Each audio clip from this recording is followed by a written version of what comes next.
Hi, welcome to Basia's Thoughts. I'm Basia, and this is my very first ever podcast. So I thought that I would start today by introducing myself so that you'll know a little bit what to expect from me. If you know Mayor Briggs, then I am an INFJ type of person. So you're probably to expect a lot of INFJ type of thought. And if you don't know what that is, don't worry, I'm going to tell you about it. I guess that I am the type of person who's mostly an introvert, though I can interact with others. And I'm really fascinated by things that are deep or big ideas and deep issues. So I'm not really interested in small talk, chit-chat. I do really well when it comes to one-on-one interactions. Those are the ones that are really satisfying to me, or they can be. Because it's usually in the one-on-one interactions that you get to be more intimate with someone. You get to be more personal, and the conversation becomes more meaningful and goes deeper. And so a podcast is a type of one-on-one conversation, because usually most people listen to podcasts when they're alone. What I really enjoy looking at is patterns. So I like to understand the thing behind the thing, that which makes something work.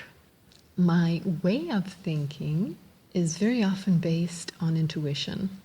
I use logic, and when I was at the university, I actually studied things related to logic. That was great for me. But my primary way of thinking has to do with intuition.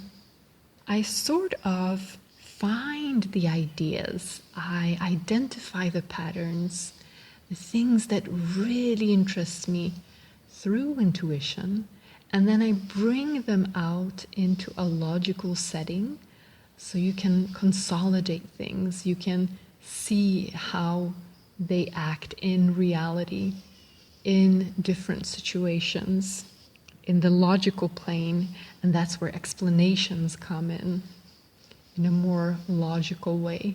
But that which truly fascinates me is the more intuitive thought. So I guess that if you will allow yourself to follow along with my thought process, which in the beginning, if this isn't your type of thinking, well then it may seem a little bit jumpy, but I promise you, it's all related.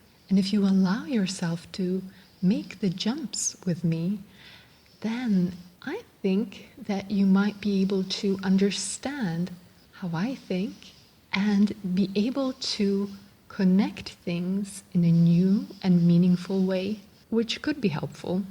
So let me give you an example of this. I think that my book, The Devil is in the Structure, is a great example, because that book basically talks about one pattern, a single pattern that has to do with structure. And with that pattern, I then jump into a lot of different examples. So I show how this pattern turns up in biology, in psychology, in businesses, in society, in all kinds of situations and structures that some are alive, others are not, and yet they all seem to have that same pattern in them. And so that's the more intuitive part, where you go and jump from one to another, and you learn to recognize the pattern in that system. And the really interesting thing about that particular pattern from my book has to do with structure, is that if you learn to recognize the underlying pattern, then you will be able to apply the principle of structures.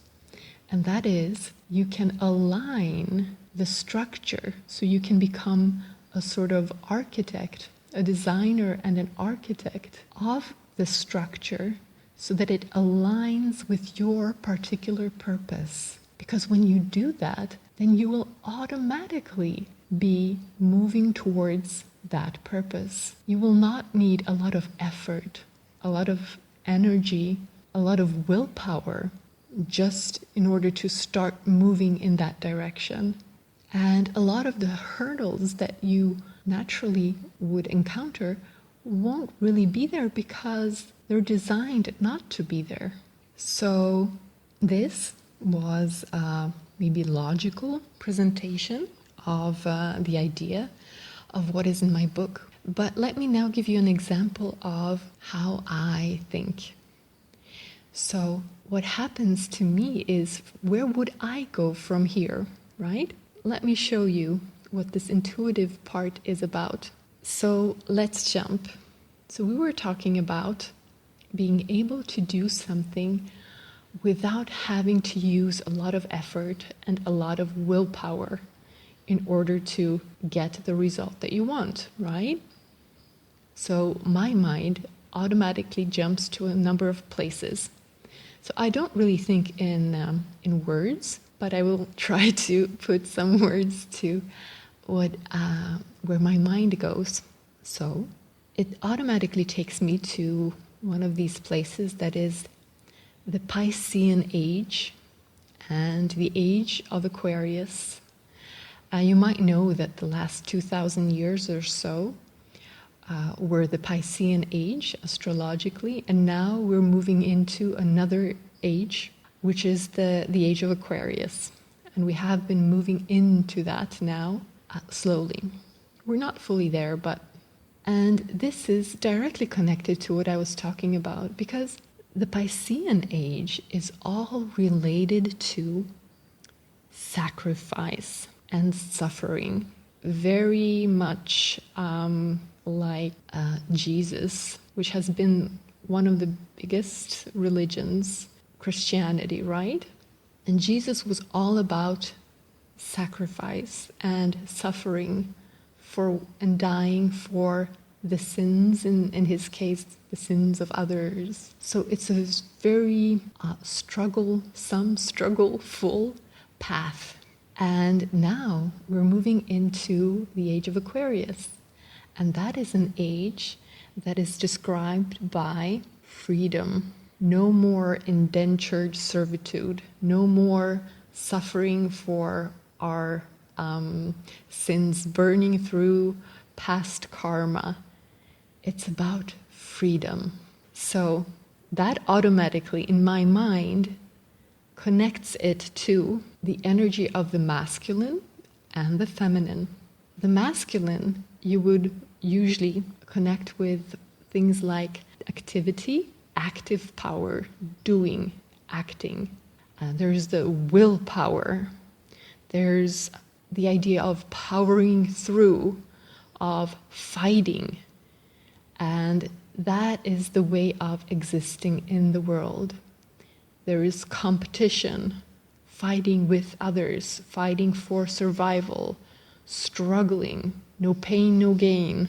This is something that we have seen a lot of in our society for the last 2,000 years. And the feminine side, the feminine energy, is related to something more receptive.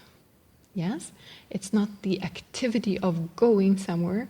It's more first receptivity and alignment. So the idea here is that in the more masculine mindset, you would act no matter where you are. You're acting and you're moving in the direction in which you want to go, and you're fighting the system, the structure, whatever it is. Whereas in the feminine, you would first, before taking any action, you would open up, you would align. So connecting here to the structure idea is that first you would align your goal with the structure. And then you would design the structure, and then you would act. When it comes to how you would act using your emotions and thoughts, it has to do with first, number one, opening up, becoming receptive, so that it's a little bit, you can imagine a tree. So you have the trunk, and then you have different branches, and then you have smaller branches. And imagine if you're sitting on one of the small lower branches, and then you say, I want to move up. But you maintain your place, you hold on to where you are, and from there on, you try to go up. There are not that many ways of moving up. You might have some smaller branches that move you in that direction, but it's not the best way to go. So instead of clinging to whatever is happening now, you release, relax. And that's like going back into the trunk. And from the trunk, you have access to all the branches. So then, when you're at that level, you can decide where to go, and then you can find the best way to move up. And you will probably have greater success. So the first idea is to relax, open up. It's like meditation that takes away all your thoughts, removes all your thought patterns, removes the parts of you that cling to different things, different ideas, different mindsets, different feelings and emotions. Then the next part in the feminine type of action is first open up, release the clinging. Number two, align with your purpose, and then move in that direction. So aligning with your purpose would be to find that feeling place that resonates with whatever it is that you want. And when you find it, from there on, you let the ideas flow and you move into action. And of course, this, to me, also is directly related to motivation and inspiration. Instead of moving from motivation, we move from inspiration. So motivation is a state where you are not happy because there's something that is lacking, missing, going wrong, or you're afraid that it might be wrong in some sense. There might not be enough. There might be a threat in the future.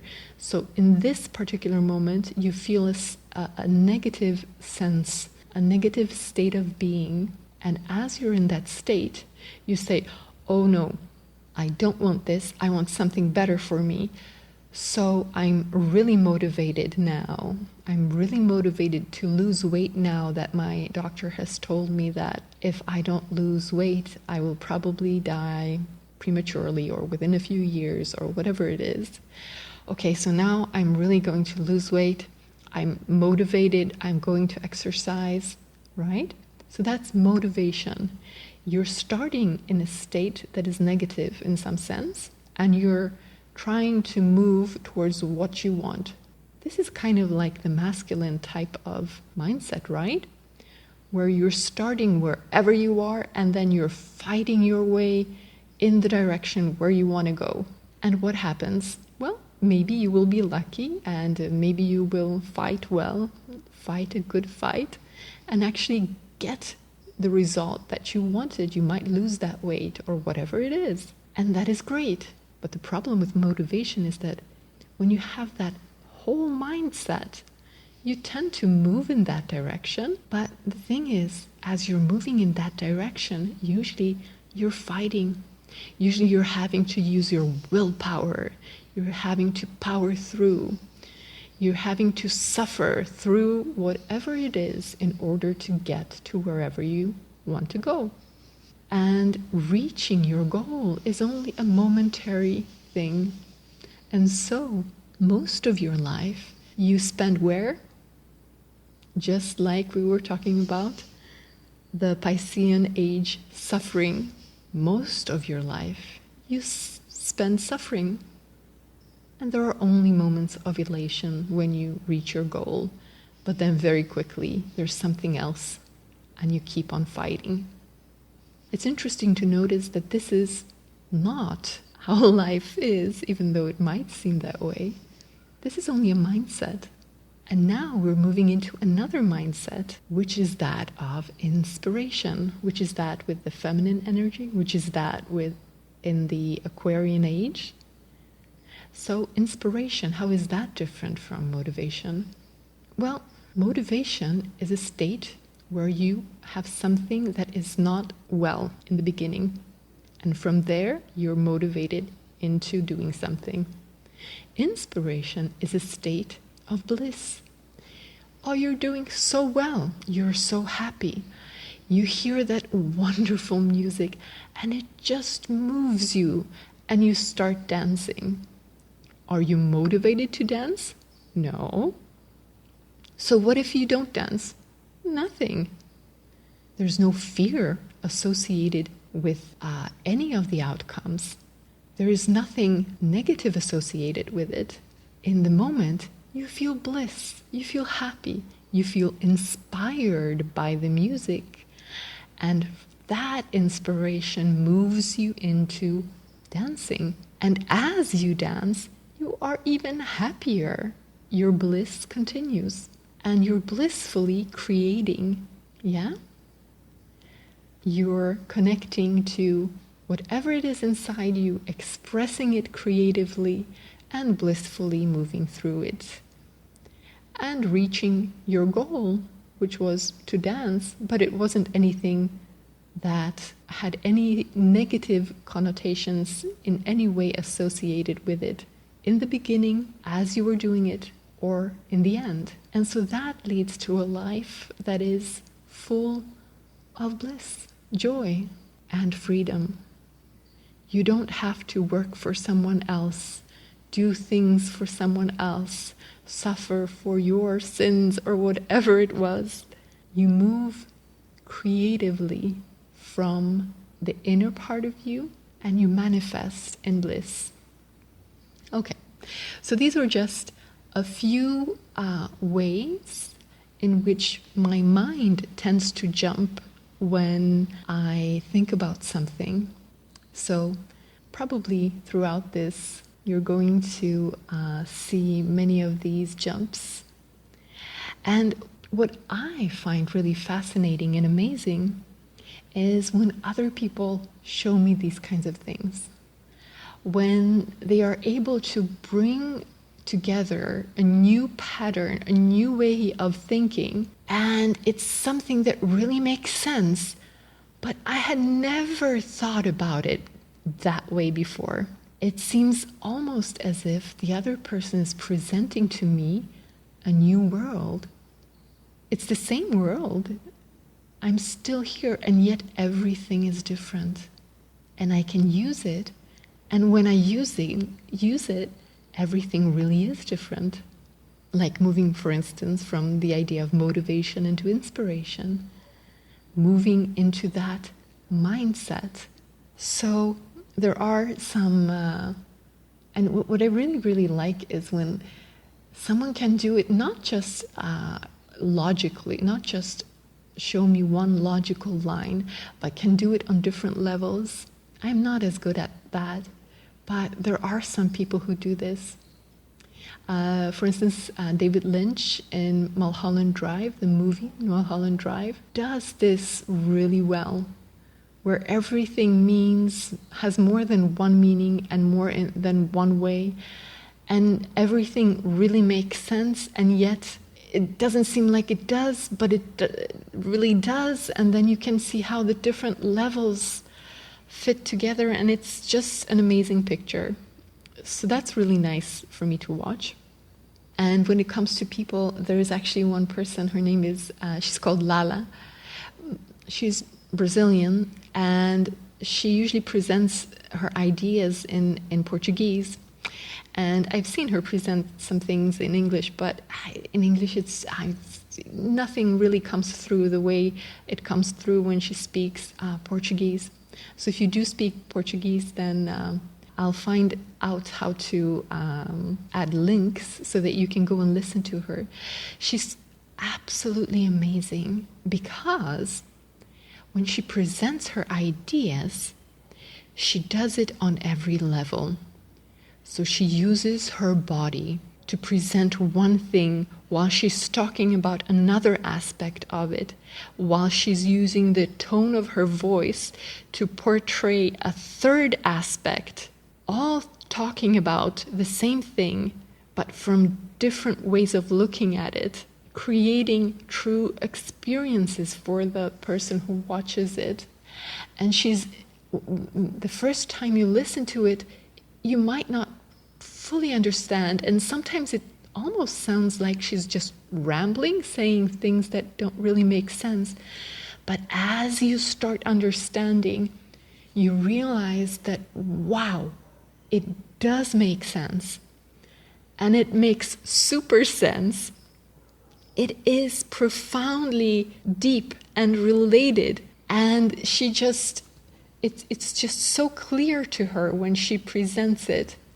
And in the end of the presentation, she even does this little half dangerous stunt that is designed to show you so that you can emotionally follow along and actually experience exactly what she was just presenting to you, but now on an emotional level. So to me, she's a true inspiration and an amazing person in that sense, because she's able to show things on different levels at the same time, tying it all together, providing many perspectives and underlying pattern that is very useful. So these are the types of things that fascinate me. Something else that really interests me is meditation. And that's because when I was a teenager, I sort of stumbled into the world of meditation. I didn't know that it was meditation. I didn't even know that word. I just happened to do it because I was on a journey of trying to find out if I had an immortal part to myself. And so that got me into the world of meditation and starting to explore what I now know is called non-duality. Non-duality has existed for thousands of years at least, has been known and written about, and there's so much really interesting, deep writing, so many writings, but it's only been lately that I have been learning about the theory of it. It has to do with who we are, basically. And that is something that interests me a lot. And I imagine we will be going into it in some of my episodes. So non-duality has to do with who we are. But on another level, I'm also interested in who we are. And that is when it comes to our personalities. And learning how they are formed, even if just to see that our personalities are not us, even though we often tend to identify with them. Well, I am like this. These are my preferences. This is how I think. Like I have been telling you a little bit about my personality and my interests when it comes to what fascinates me, what kinds of ideas, thoughts I like, what I don't like. But that is actually not me. That's only my personality for you to interact with. So non-duality actually relates back to the feminine and the receptive and the idea of first opening up, and that's the meditation part. You meditate, let go, surrender, open up. Then, number 2, you align internally. And then, all of a sudden, you have access to all these things that you didn't have access to before. Imagine, for instance, if you're in a situation where you're fearful and you need to act, what you see is through the lens of fear. That lens makes things very skewed and only shows you very particular parts of what is actually going on. If instead of acting from the fear of that moment, you were able to let go of it and move past and beyond it, you would be able to see a much larger perspective. You would have so many more choices when it comes to acting. And that is what this has to do with. It has to do with giving us the opportunity to be ourselves, to act from who we truly are, and not act from some imprisoned form of thought forms that are just not conducive to what we want and who we are. So, meditation has been something that interests me and is also related to all of these things that I've been talking about. And I'm sure that at some point I'll be talking about that too, because it's a way of creating the greatest impact that we can.